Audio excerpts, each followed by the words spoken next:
So this is the house and lot. 2-bedroom unit. Yung corner lot siya. Ito. Corner lot. And napakalapit siya sa gate. Yan. Ito yung gate. And so pagpasok mo ng gate, kaliwa ka lang yan. Ito na yung bahay.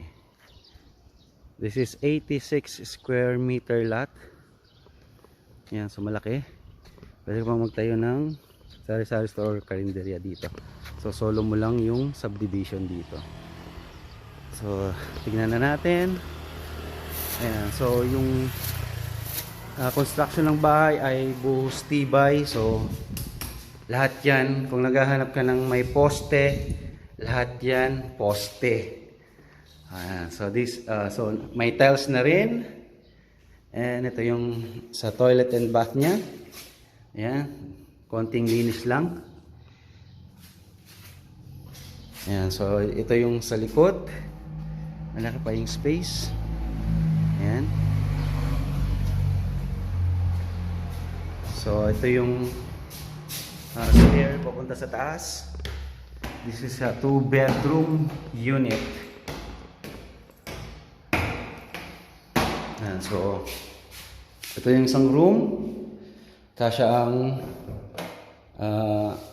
queen size. So ilan yung bintana niya? 4 yung bintana. So ito yung master's bedroom. Ayan, so malaki. Tapos ceiling okay. Ayan, so ito yung view niya. Ito yung roundabout niya. Yun yung main gate. Then yung view niya is Makiling Mountain. Ayan, so ito yung space na pwede mong gawing business. Ayan. Or gawin mong carport. Ayan.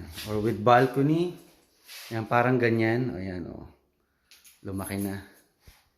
Ayan, so this is 2.6 million. Inclusive na po yung transfer of title, capital gain tax, and etc. etc. 0936-938-9283 Aldea, Real, Ciudad de Calamba.